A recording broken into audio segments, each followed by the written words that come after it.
Today on Sekulow, Biden is set to unveil a $2 trillion infrastructure plan for the United States. But the big question is, how high will your taxes go to pay for it? We'll talk about that and more today on Sekulow. Live from Washington, D.C., Sekulow Live. What the president proposed is changes to make the corporate tax code more fair, bring the rate from 21% up to 28%, what it was before former President Trump took office, and disincentivize sending jobs overseas. Phone lines are open for your questions right now. Call 1-800-684-3110. Something I think most Americans don't think we should be doing anyway. If people have alternative proposals, we're happy to hear them. Let's talk about them. This is just the beginning of a process. And now, your host, Jordan Sekulow. There is a lot to talk about today on Sekulow. First, as President Biden prepares to unveil his $2 trillion infrastructure package, where there's a lot of things in there that you would not consider infrastructure. You know, roads, bridges, airports, things like that I think if you drive around the country, we need to spend on. That's one thing. But a lot of Green New Deal items in here.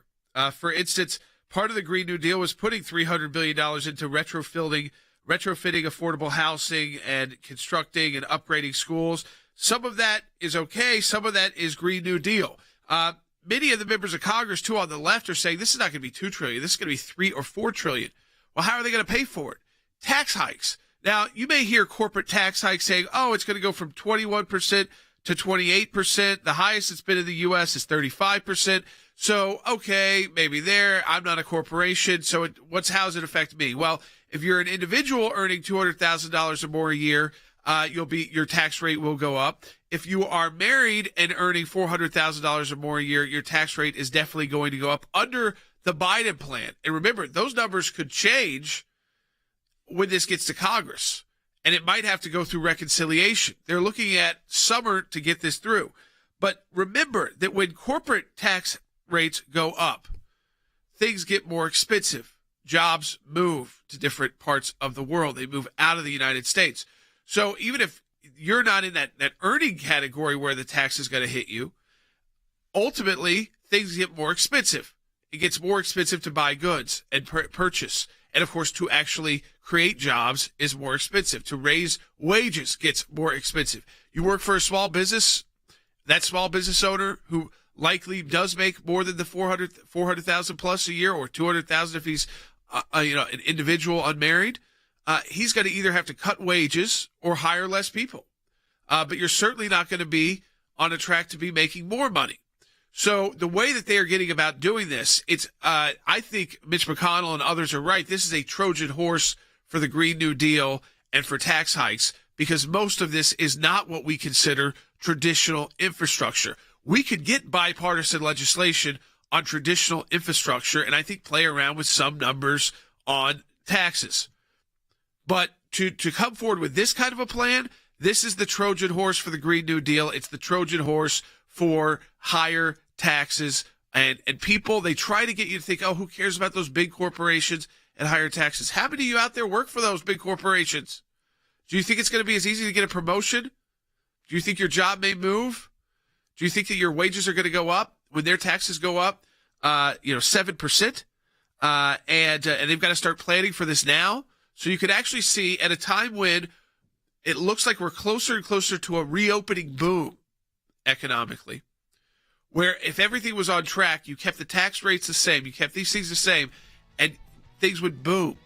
But instead, this could put a big damper on that boom, which also affects your 401ks and the stock market. Retirement, the estate tax from $5 million tax-free to $1 million tax-free. So trying to pass on any wealth to your family gets more difficult. Also, maybe hard-earned savings that you've saved for your family to be able to pass on. We're also going to talk about this vaccine passport, because don't let passport confuse you with international. That's what they're trying to do. This is about state to state, business to business. We're talking about that. We're going to be talking about how Facebook pulled down Laura Trump's interview with former President Donald Trump. So now I guess if you're a news agency, even, you can't post an interview with Donald Trump. I mean, this is absurd, folks. We're going to get to all of it when we come back on Sekulow.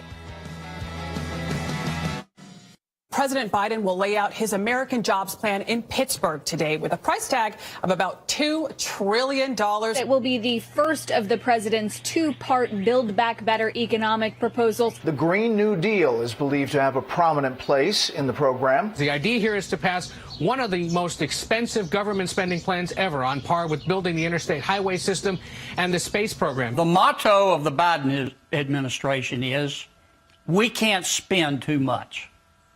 And at the rate they're going, we're going to run out of digits. This first phase will include more than $2 trillion in spending, with an additional $400 billion in clean energy tax credits, new money for roads, bridges, waterways, and broadband. There's also expected to be investment in housing. It'll eventually kindle inflation. Financing that $3 to $4 trillion mostly going to be done by printing money. More than 24 Senate Democrats are pushing for recurring stimulus checks to be part of this plan. And also several lawmakers in the House from New York and New Jersey are saying they won't vote for an infrastructure package unless it reinstates the state and local tax deduction that was removed in President Trump's tax bill. A small part of it is actually going to go for highways and airports and things like that. A lot of it is going to be taking huge resources, going for alternative energies, jeopardizing our energy independence, raising the price of energy. It is a Trojan horse under the auspices of new roads and bridges. Top Republicans say while they favor a narrow infrastructure package focused on rebuilding roads and bridges, they're ruling out higher taxes to pay for it. Well, White House Press Secretary Jen Psaki said taxes will go up and President Biden wants to reward work, not wealth. The Biden administration wants to see a corporate tax hike to 28%. That's up from 21%. It ends tax breaks for fossil fuel companies, and it ramps up IRS enforcement of corporations.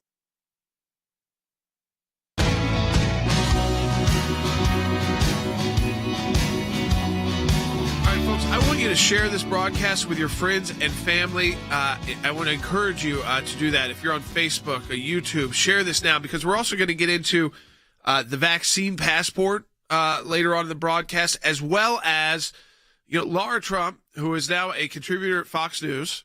This is the wife of Eric Trump. Did an interview with her father-in-law, former President Donald Trump, posted it to her Facebook page. And Facebook sent her a note. We're going to get into this in detail, saying, if you post this, we're going to take it down, and you can't give the president, former president, any kind of platform at all. My question is, if CNN got an interview, can they post it? Can they post the interview of Donald Trump? Not under the standard that Facebook wrote to, because Eric and Laura made it public the messages they got. So we're going to get into that. The idea that, think about your own Facebook account right now. And if you share anything with Donald Trump's image, a quote from Donald Trump, an old speech from President Trump, at all, and it isn't one of the kind of issues that they've warned people about, but it's just him talking about the border crisis, for instance. And now, will they take down that from your Facebook page? Will they ban you from Facebook? Will they take you off of Facebook like they did former President Trump? It is absurd that a former president is. An interview with a former president isn't newsworthy enough, for goodness sakes, to keep up on social media, whether you like them or not, so that you can see what the former president thinks. I mean, that's just absurd. It's absurd. But we'll get into that further. We'll get into this vaccine passport, or of course, taking your calls at 1-800-684-3110. What do you think about this Trojan horse infrastructure plan? Let me just say off the bat, I support getting our infrastructure up to speed in the United States. That's a part of how we can compete against China. We've been talking a lot about China. That's roads, bridges, the airports, travel, those abilities. And yes, some of that would be construction projects as well, in public schools and things like that. But when you look at how they want to do it with public schools and existing buildings, it's Green New Deal type language. And of course, they try to play it off as this will have no impact on middle class workers and those who are factory workers, those who are working blue collar jobs, because they're not getting a tax hike. But the companies they work for are. So how much more difficult will it be to find those jobs, keep those jobs, keep getting raises in those jobs, seeing wages go up instead of wages go down? Diane on Facebook just wrote it. She just paid $4 a gallon for gas in California. Please explain how this helps the working class and the working poor. I mean, Harry, you do something like this, it has a direct impact on the working class and the working poor. Absolutely. So if you listen to Jen Psaki, the president's press secretary, or if you listen to Joe Biden, one thing becomes imminently clear and quickly. They don't understand economics. So, for instance, Jen Psaki suggests raising corporate taxes will help prevent firms from sending jobs overseas. This is absolute nonsense. Raising corporate taxes will mean that average Americans will have to join in and pay the tax as prices go up, for instance. If prices go up, for instance, then foreign imports will rise and U.S. jobs will shrink. So effectively, the Biden plan is aimed at shrinking the labor force in the United States and increasing the labor force, for instance, in China. In addition, the Biden plan will encourage American corporations to move overseas. For multinational corporations, intra-corporate accounting measures will also move money overseas. So President Biden is talking about raising the corporate tax by 30%, raising it from 21% to 28%. That is a 30% increase. In reality, this is a climate change plan masquerading as an infrastructure plan. And at the end of the day, it's important for average Americans to understand that as taxes go up on fossil fuels, which is part and parcel of this program, gasoline prices will rise. And so the question for the American people is how many American people believe they are not paying enough for gasoline? Wes? Yeah, I think it's rich that he calls this the American Jobs Plan. His first week in office, with the stroke of a pen on an executive order, he eliminated 20,000 jobs, or almost 20,000 jobs. What he is doing is antithetical to economic growth. They have this belief, and it's very obvious that they do, two things. One, that debt doesn't matter, and that big government drives economic growth, not private enterprise. And that is absolutely the opposite of what really works and what has worked in the past in the U.S. economy. People say, well, these things, it'll affect corporations. It won't affect individuals. It won't affect me. What will affect us as individuals is the absolute predictable results of some of these policies. And that is, what will affect us is inflation and unemployment.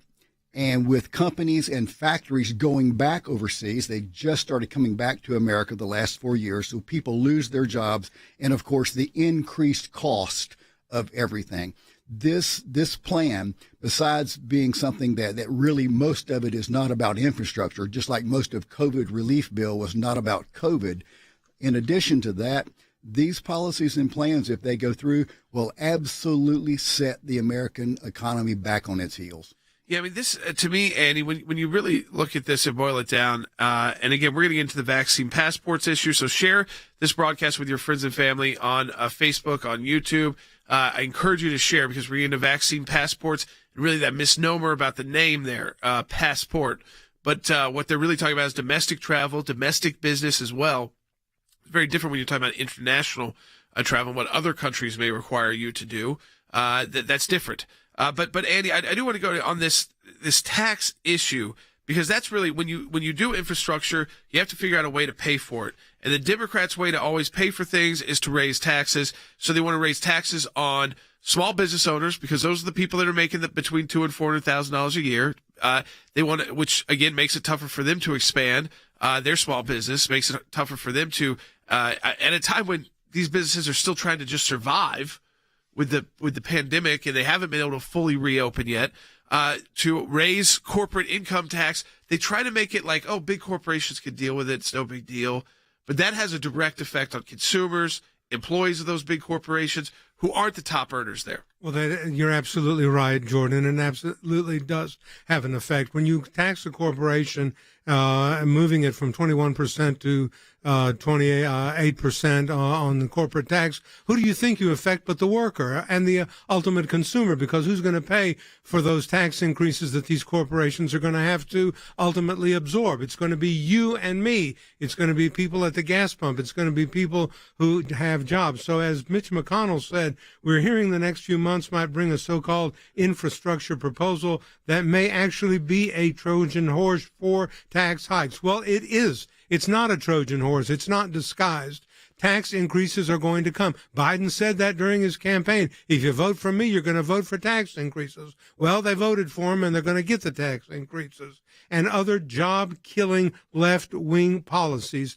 Why have we seen the wave of economic growth that we saw under President Trump? Put COVID aside. That was a phenomenon that was unexpected. But look at the tremendous increase in jobs and productivity that we saw under President Trump and the Republican tax-cutting measures. Now this president is seeking to reverse all that in the name of infrastructure. But it's not infrastructure. Where $400 billion care for the elderly and disabled Americans? What has that got to do with roads, bridges, tunnels, airports, and ports? It has got nothing to do with it. And don't tell me that he was against the Green New Deal during his campaign, Jordan. Now he's for the Green New Deal because he says that it's going to be $300 billion into building and retrofitting affordable housing.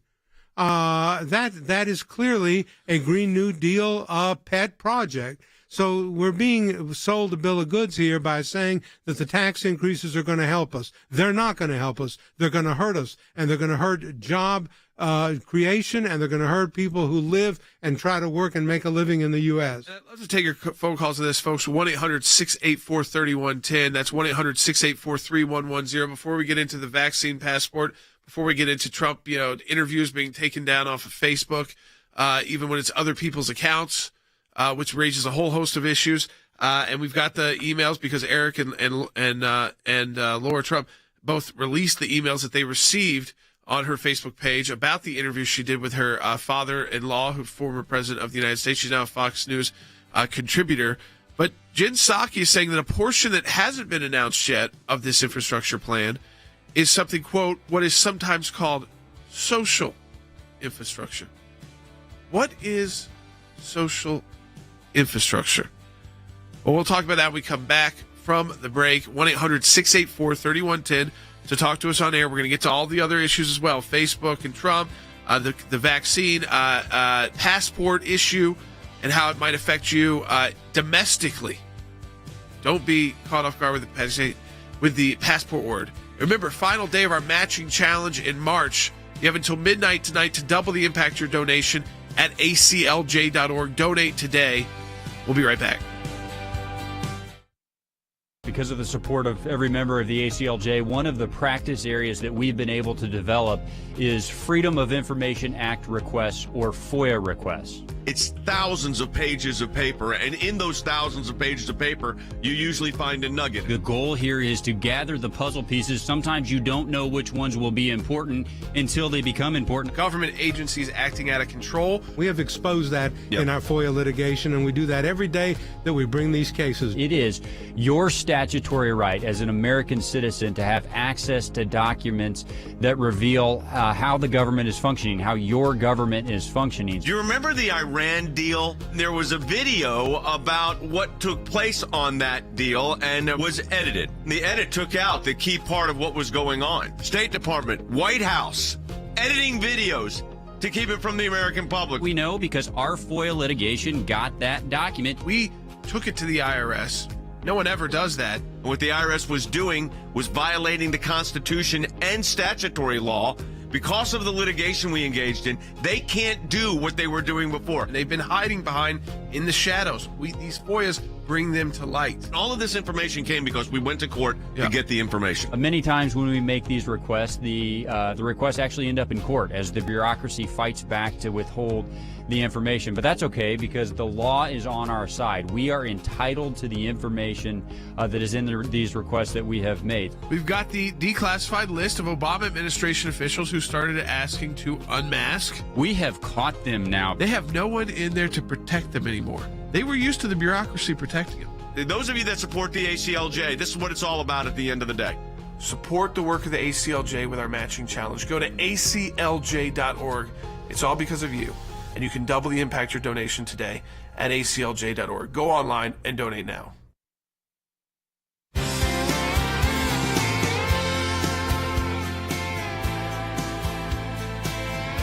All right, welcome back to Sekulow. We are going to take your phone calls at 1-800-684-3110. So we're going to get into second half hour. We're going to get into the vaccine passports issue. We're going to get into this Facebook issue where, again, they were contacted by Facebook, said, I saw on Lara Trump's Instagram account that she will be hosting an interview with President Trump tonight.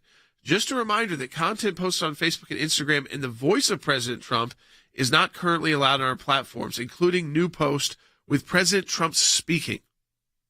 So just doing an interview. And it will be removed if posted, resulting in additional limitations on accounts that posted it. And then, of course, she posted it, and they removed it. And we've got that email that came from Facebook as well. So you can't even interview the former president and share that on the major social media platform for video in our country, either Instagram or Facebook, because Facebook owns Instagram. And so, again, what would happen if CNN got the interview or Fox News just did it as Fox News? Could they not share it? Could if we had, we represent the former president still in our private practice. If we were to have him on this broadcast, I guess we couldn't go live on YouTube or Facebook because they'd be taking it down and then, putting our Facebook page at risk, which is a horrendous place to be in when you're talking about just doing it. What if we wanted to interview the president about the border or the economics of this tax hike? Not getting into issues about the election, just issues of current issues and forward-looking. But I guess no, that's not allowed, even though it's not his voice, like he's controlling it. He's doing an interview. The interviewer controls it by asking the questions, not the interviewee. And so again, I think it's just a very dangerous. We're going to get into all that, but I want to get into the idea that Jen Psaki said that some of this infrastructure plan will be, quote, what is sometimes called social infrastructure. Now, Harry, we'll go back to you. Sometimes some of this sounds nice, pre-K for everybody, more welfare programs. They've even talked about a recurring stimulus check that goes out.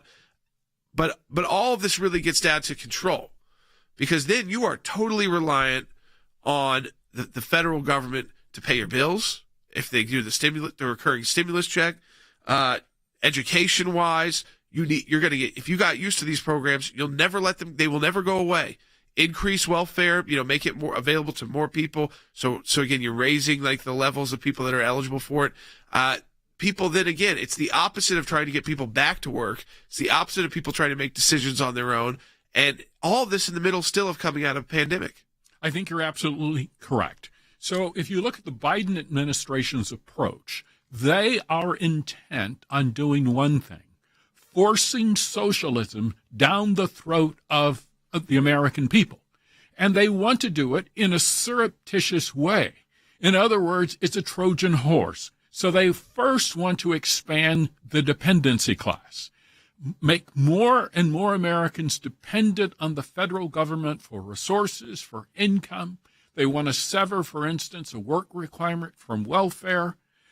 And this will produce reliable voters going forward.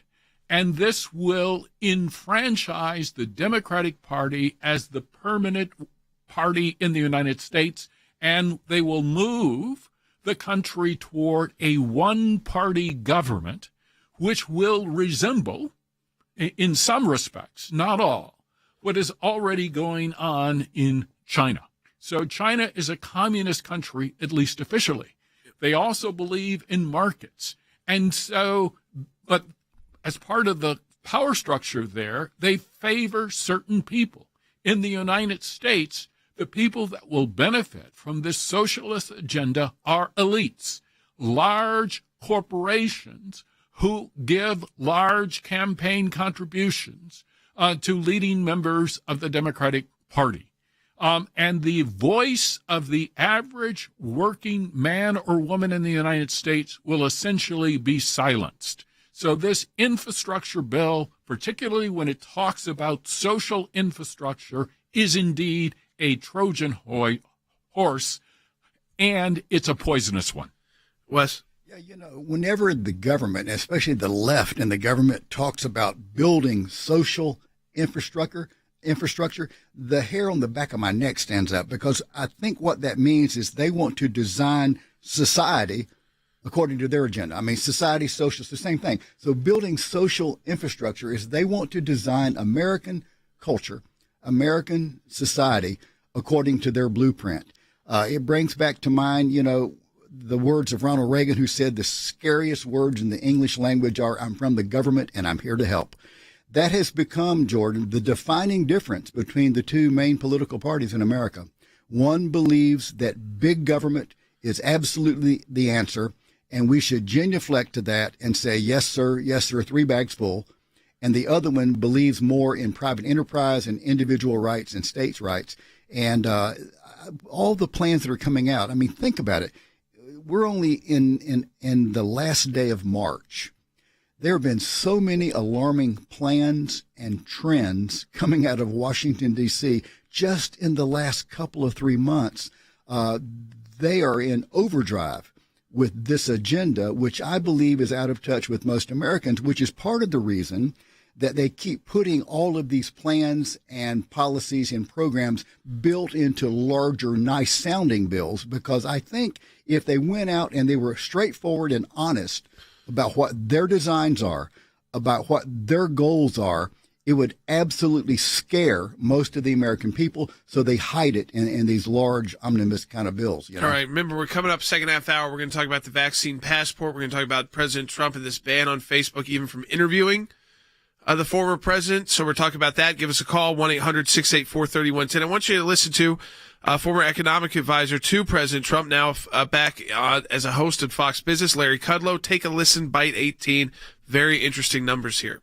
The federal government only owns 5% of our nation's infrastructure. 5%. Private people own 65%, and states and local governments own 30%. So what you've got here is this massive, oversized government. It's like a transformational event. Going back to the New Deal or earlier, it's going to completely change the American economy for the worse. Central planners are going to run our lives, and I don't think that can be a good thing. No, I mean, Andy, this is the idea here, is that instead of states figuring this out, instead of private people who own 65% of it, this is more of a push to control more of our life. Central planners. Yeah, central planners, which is what the Marxists were. And the ideology of the Soviet Union was economic central planning. That's what it was. It was an economic theory and an economic-based idea based on Marxian principles of central planning. So what we've got here is we have a veneer of capitalism that we try to sell to the American people, but it's really authoritarian capitalism is what it is. Authoritarian capitalism. When I see words like social structure and social infrastructure, that scares the devil out of me, because what it means is it's getting their fingers, the government's fingers, into your daily life. This is the third Obama administration, Jordan. Yeah, I mean, we're in the third Obama administration. Boone on YouTube wrote in the Green New Deal, which is part of this program, is to steal our money, implement control over people, centralized control and planning, and make regulations to destroy small business. Couldn't agree more. When we come up, the vaccine passport, get your calls in on that, 1-800-684-3110. Can't interview President Trump and share it on social media. Love your calls on that, 1-800-684-3110. Don't forget our matching challenge. Ends at midnight tonight. You still have time to donate, aclj.org.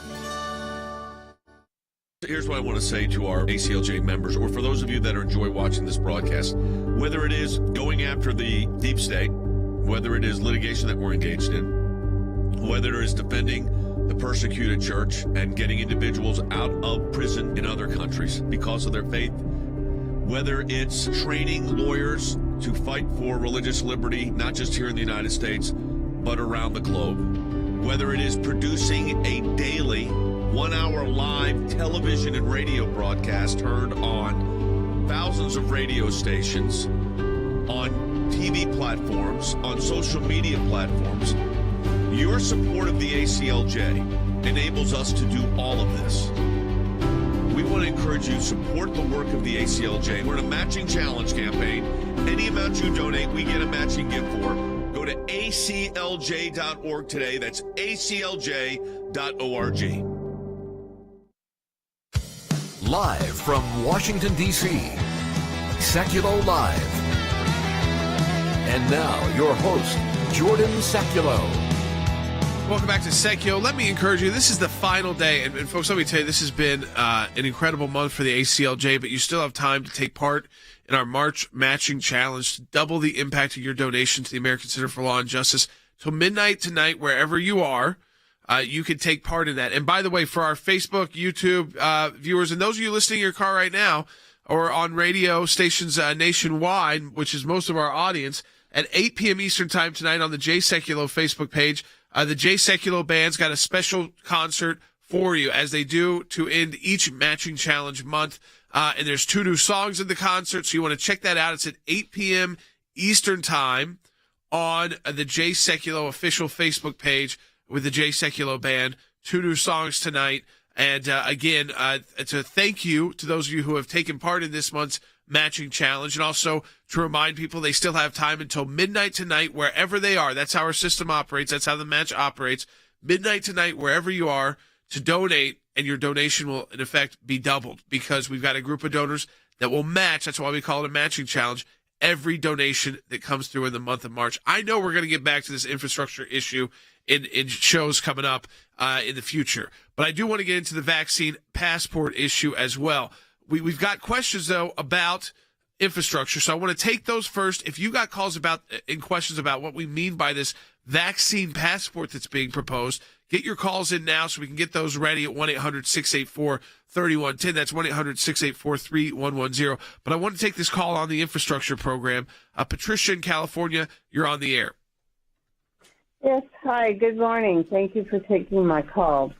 Thank you, Patricia. I was curious as to whether or not we are at Congress's mercy with this infrastructure bill, with the things that have been tagged onto it, or is there something I can do as a private citizen to stop it? Well, what is going to happen here, and Than is not in this week, but I think when we get closer to this actually being put into legislative framework, is that it's going to be very tough to get 10 Republicans on board with this, right? So they're going to have to probably go to either abolishing the filibuster by that point, which they've talked about, or trying to do this through a budget reconciliation where you get around the 60-vote threshold to the 50-vote threshold you can use. So if you get all the Democrats plus the vice president can come in and make the tie-breaking vote as president of the Senate, you could pass this. So I think that's probably, they've already said they're open to doing reconciliation and doing it that way. So what has to be done from now until then is to point out everything in this that has nothing to do with actual infrastructure, and how a lot of this is wasteful spending and making more people, as Harry said, reliant, dependent on the federal government. And then this social infrastructure they talk about, this idea with social infrastructure that, again, central planning comes right out of like the Communist Manifesto and the writings of Karl Marx, and it's exactly what China does. And these things, plan from the center for everybody, instead of taking away your ability, at the local level, the state level, to do what's best regionally, locally, for you and what's best for your economy in your state or where you are. It's to do it all from the federal government. And I think it ties into some of these other issues we're going to get into when we come back from the break, like the vaccine passport. So we're going to get into that right away when we come back from the break. But let me just give you a little tease on that. It's a passport that has nothing to do with international travel, because that's something totally different. What another country may require you to do. We do a lot of work in, Africa. If they say you've got to get this, and this vaccine before you come, it's up to you if you want to go, you've got to agree by that country's standards. That's different than what they're talking about as a domestic system. A domestic system run by businesses and states, because Biden doesn't actually want to do it at the federal level because it would get too much pushback. So we're going to talk about all of that and how complicated and confusing that bureaucracy can be for a nation that wants to come out of a pandemic and it could be booming economically, but instead it could, be that could all be overshadowed by bureaucratic mess. Just call it that. We'll be right back on Sekulow.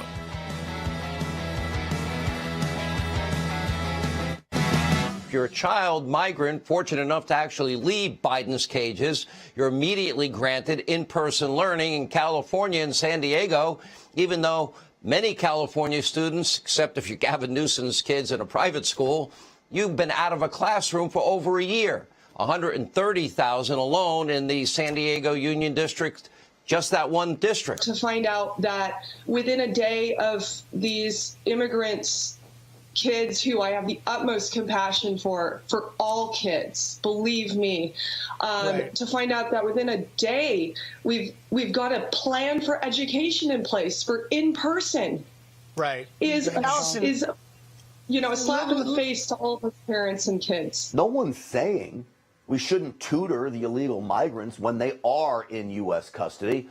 What I am pointing out is this. It's that our own government should not put a higher priority on foreign children than we do our own children.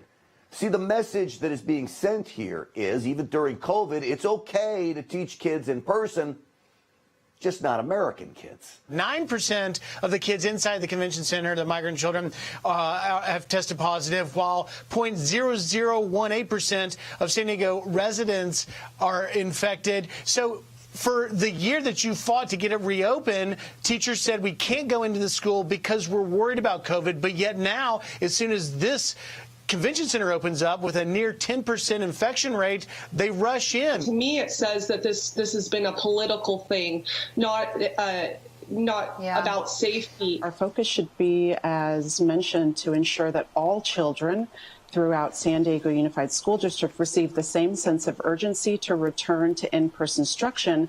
And this demonstrates that it is safe to return to in-person learning today.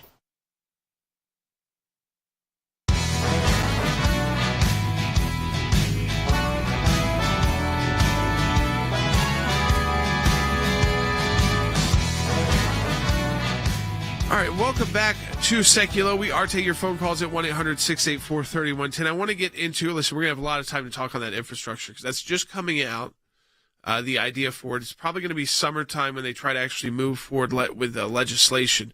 So, again, we just wanted to highlight to you what to start looking for. It's not just even the tax hikes. It's also what do they mean by social infrastructure, all of these different points.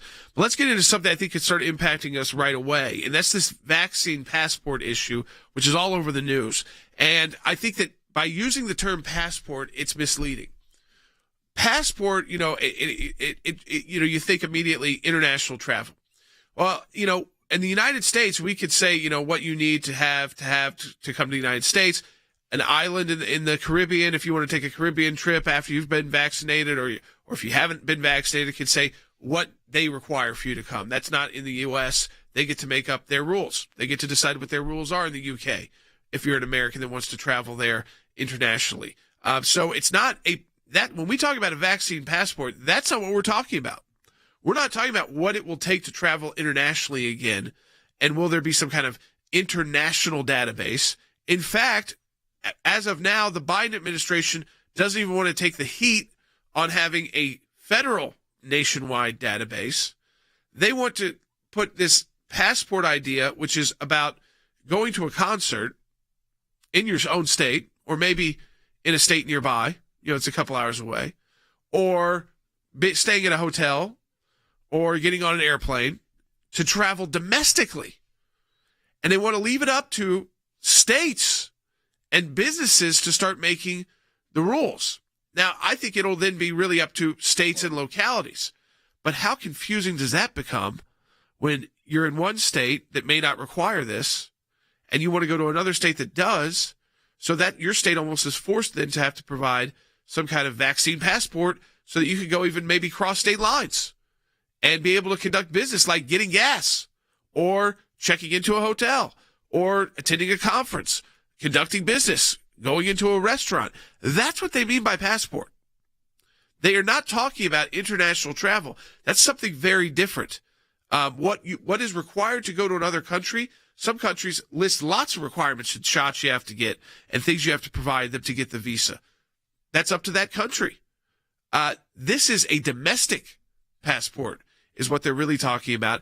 And Harry, I think by kicking the bucket here to states and businesses to do this actually makes the whole thing even more complicated, more confusing, and potentially how it's done tramples on a lot of individual liberty rights in the Constitution.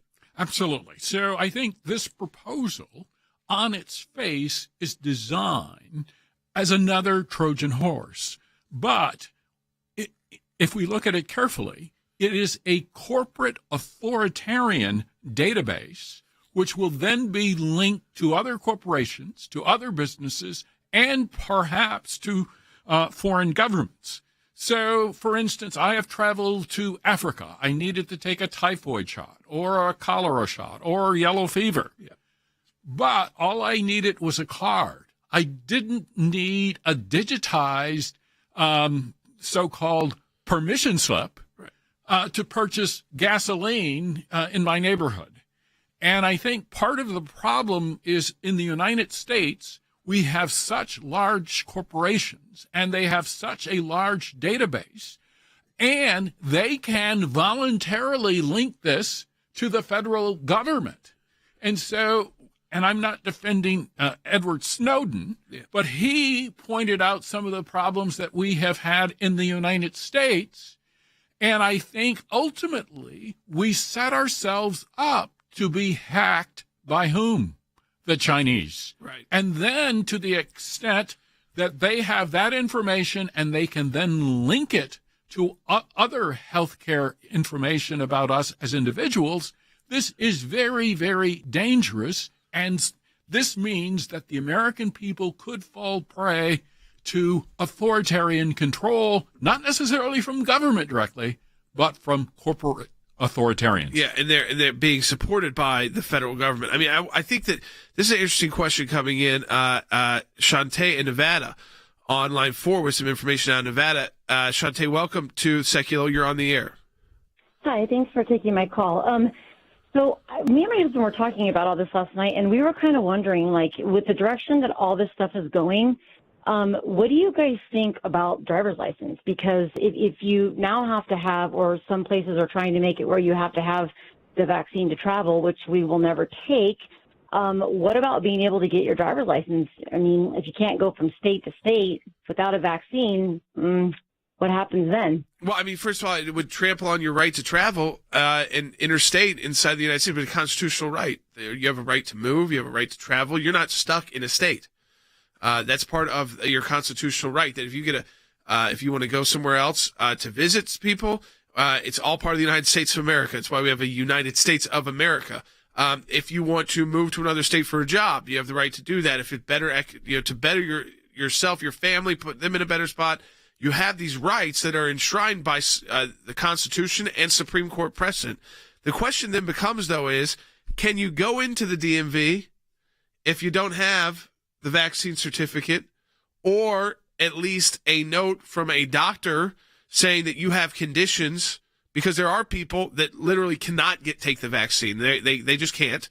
And I'm not taking some pro or anti position on this. I'm just saying there are some people that can't take the vaccine. They for health reasons.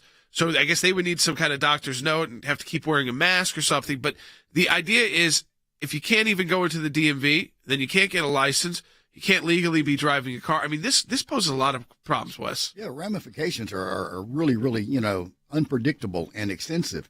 And Jen Psaki, I'm sorry, I have never seen a press secretary in my lifetime, and I'm old, parse words the way she does. You have to listen so carefully to what she's saying, what she's not saying, and the nuances. Because when she says, which she did, that concerning this passport, vaccine passport, well, we will defer to companies, individual corporations, and to the states.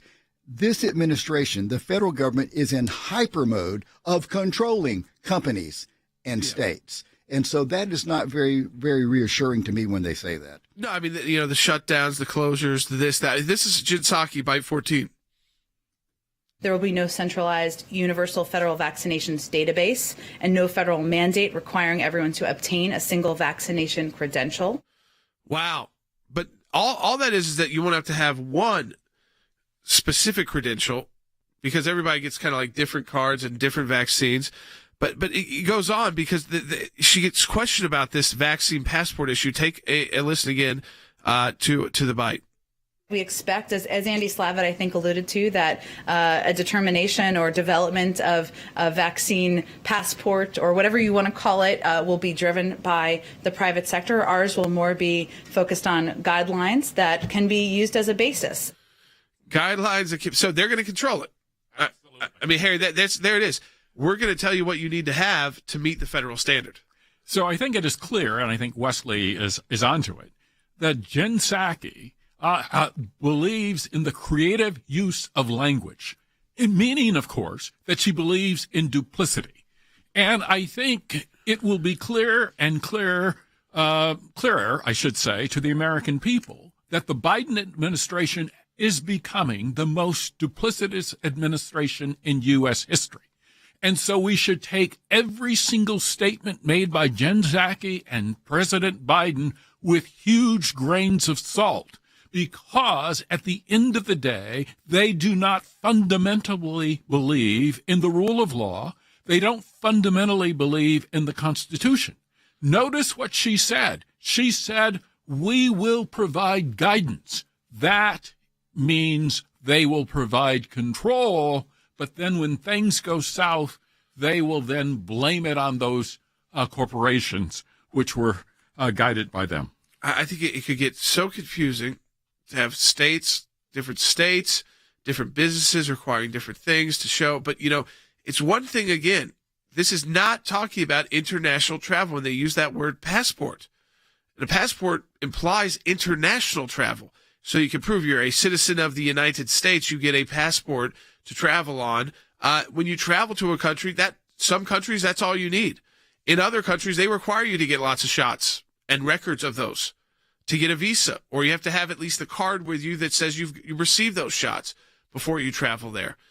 So again, that's international. That's a whole different issue that we could get into about how this reopening of the world is done. But we're talking about domestic travel here. We're talking about even inside your own state. Can you go do something? Or will the business require you to have this, this, and this?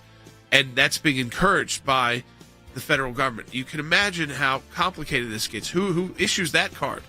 Is it the card you get when you get the vaccine from the CDC? Is it some other card? It's got to be universal? And is one vaccine better than the other now? And we learn things later that this one's better, so you have to go get that one too? I mean, that becomes a lot of questions and a lot of problems with that. And it scares people as well about their ability to reopen the economy. We get back, we'll continue to take your phone calls. Support our matching challenge. Final day to do so. Donate online at aclj.org and double the impact of your donation. Thanks to your support of the ACLJ, we have had many victories. The IRS now formally apologizing to Tea Party groups. The IRS did the right thing by resolving the case with an injunction that mandated a complete change of the IRS nonprofit tax-exempt work as it relates to issue advocacy organization. If any group feels that they're being targeted, they can go to federal court and bring our case. That's a victory. It's one of the most significant wins in the ACLJ's history, to take on the IRS and win. For more than 27 years, the ACLJ has been fighting for freedom and liberty in the United States and around the globe. These are young people in their 20s and 30s that are doing this. They're fighting for life at a whole new level to beat back the abortion juggernaut. We've got a whole group of young lawyers that are defending them. Those of us that believe in life know that we're on the right side of history. We understand full well children are children, and they're precious in God's sight, and they're precious in our nation's sight, and they're precious to parents. But I actually think we're winning. This is one of the social issues we're winning. The release of Andrew Brunson. He is the American evangelical from North Carolina, held in Turkey for more than 2 years. They're rushing us to the airport, and there was an Air Force plane that came from Germany that had been on standby. We're flying, and they finally left Turkish airspace. It's like, okay, now we're really out of Turkey and free again. We're grateful to ACLJ who put it out to these people, they were getting all this out. All of the people who prayed for us through ACLJ and through your contacts. I'm thankful, I'm grateful, and actually I'm astounded. We need your help as we continue this work here in the United States and around the world. Join the matching challenge today, and your tax-deductible donation will be doubled.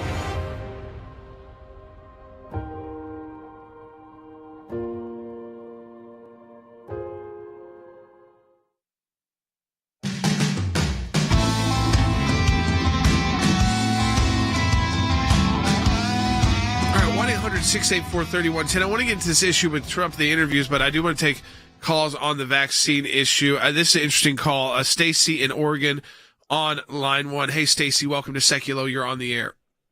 Thank you, gentlemen. Thank you, Stacy. I have a question about why we couldn't just continue to provide testing for travelers using proper PPE, provided testing right before we travel with our regular passports. I don't understand why they're trying to force us to buy yet another passport. Well, see, this is not the thing, Stacy. You're talking about this is not about international travel, Stacy. This is talking about you literally having to have another document to conduct business even in your own state. So we're talking about travel like down the street to the gas station, to be able to walk inside the grocery store, to be able to go inside the concert hall, to be able to go inside, or your kids to go to school and inside the school building in the fall when school is hopefully, reopens everywhere. What will they be requiring? So this is not even what you need to do to cross state lines, though that will certainly become one of the issues too, because, some states have already come out and said, no way, we're not going to do this. Florida's not going to, has already said, we're not doing this. But what if a citizen in Florida needs to go visit family in New York, or things are reopening? Who is going to issue what? And New York requires this, this, and this. So does Florida issue it? Does New York issue it? A private business issue it? Something you got to buy?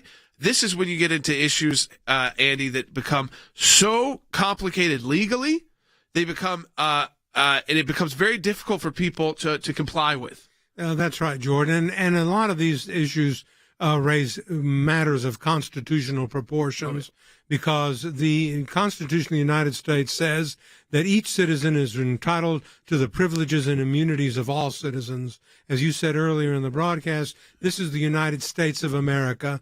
We don't put up barriers and borders. We call them boundaries between states. And so what are we going to have?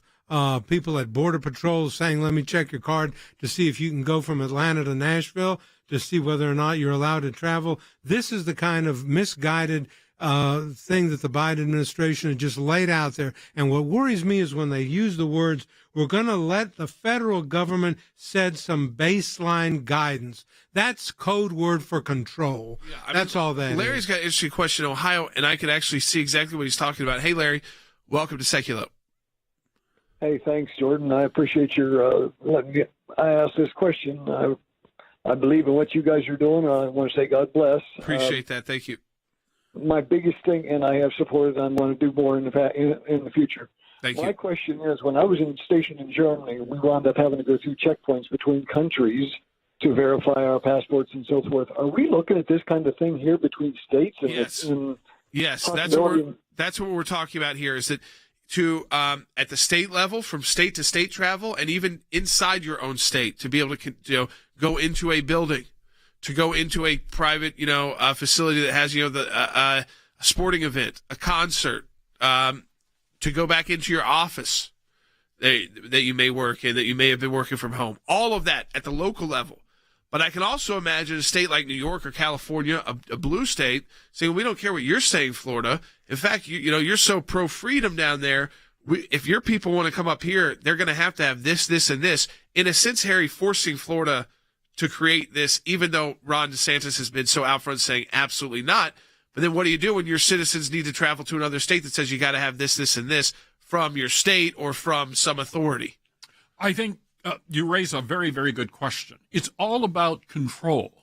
So ultimately, we may face the ironic situation that you cannot travel freely in the United States without a digital vaccine passport unless you can prove that you are an illegal immigrant. Because if you're an illegal immigrant, more likely than not, the rules in most states will be inapplicable. And you see that taking place with respect to making in-person learning available to illegals in California while denying in-person learning with respect to American citizens. So ultimately, it's about control. And at the end of the day, if you read the information that is out there on the internet, many on the left, they are fully embracing this. Why? Because they want to be able to control the movements of conservatives. So at the end of the day, it's very, very possible if a digital passport is made possible for every single citizen, then it will be discriminatorily enforced, and I think that will weaken our democracy.